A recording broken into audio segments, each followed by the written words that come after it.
काल रात्रीच दही लावून घेतलं होतं, आज बघा छान दही सेट झालेलं आहे. आता या दह्याचं करायचं काय बघा, एक छान रेसिपी सांगते.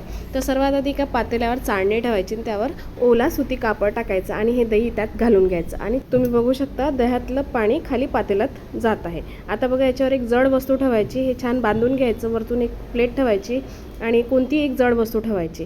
5-6 तासानंतर तुम्ही बघू शकता दह्यातलं पूर्ण पाणी ड्रेन झालेलं असेल आणि छान आपल्याला इथं चक्का मिळेल. आता एका वेगळ्या पातेल्यात हे चक्का काढून घ्यायचा आणि एका मिक्सरनी छान फेटून घ्यायचं. आता याच्यामध्ये तुम्ही आवडीनुसार साखर घालू शकता. मी इथे धागेवाली मिश्री क्रश करून छान 4 चमचे घालून घेतली. 1 चमचा वेलची पावडर घातली. 3 चमचे दुधात 10-12 केसर काड्या घालून ते दूधसुद्धा यात घालून घेतलं. यामुळे काय होतं, श्रीखंडाला खूप सुंदर असा रंग येतो. आता हे सर्व साहित्य एका डायरेक्शननी छान फेटून घ्यायचं, छान एकजीव करून घ्यायचं. तुम्ही बघू शकता अतिशय क्रीमी टेक्स्चरमध्ये आपलं श्रीखंड रेडी झालं आहे. तुमच्या घरीसुद्धा कोणी पाहुणे येत असेल तर हा बेत तुम्ही नक्की करा. अतिशय सुंदर, फ्रेश, टेस्टी आणि हेल्दी असं श्रीखंड रेडी आहे. तुम्ही पण ही रेसिपी नक्की ट्राय करून बघा.